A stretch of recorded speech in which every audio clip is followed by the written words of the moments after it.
د بېنظیر روپۍ چې دی هغه شروع شوي دي. کومو کسانو چې خپلې روپۍ نه یې راغستې اوس دې لاړ شي او خپلې روپۍ دې راواخلي. د دې نه مخکې دا روپۍ شروع شوي چې هغه اولنۍ مرحله وه، اوس یې دویمه مرحله چې د هغه شروع شوي ده، خو په هغې کې په ځینې ضلعو کې چې دی دا روپۍ نه وي شروع شوي.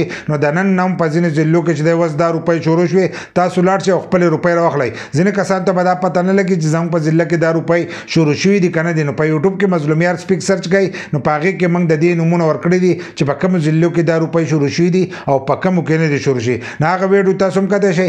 بل لا چې کله تاسو روپۍ راخلئ د بېنظیر روپۍ، نو دې ځل به تاسو ته د ماشومانو وظیفه چې ده دا به هم تاسو ته میلاویږي. لکه تاسو به د خپلو ماشومانو وظیفه چې ده دا به راخلئ، خو که ستاسو ماشومان په پابندۍ سره سکول ته تلئ، بل لا چې د هغو ویریفیکیشن شي. ویریفیکیشن دا مطلب لکه د هغو ټیم د هغو سکول ته تلئ، لکه د بېنظیر ټیم سکول ته تلئ او د هغو معلومات یې حاصل کړئ چې دا کس په دې سکول کې دی او د ده دومره حاضري ده او هغه ریکارډ ویسي. نو د هغې نه وروسته به تاسو ته ستاسو د ماشومانو وظیفه چې ده دا به میلاویږي. خو په اولنۍ مرحله کې دا روپۍ نه میلاوېدلې. نو کومو کسانو چې په اولنۍ مرحله کې روپۍ راغستې، نو هغو له پکار دی چې هغه لاړ شي او هغه د خپلو ماشومانو وظیفه چې ده دا ورسره هم راواخلي. نو لاړ شي او خپلې روپۍ راواخلئ، خو د هغې سره رسید چې دی دا لازم راخلئ چې تاسو ته پته لګي چې ستاسو په اکاونټ کې څو روپۍ وي او تاسو ته څو روپۍ میلاو شوې.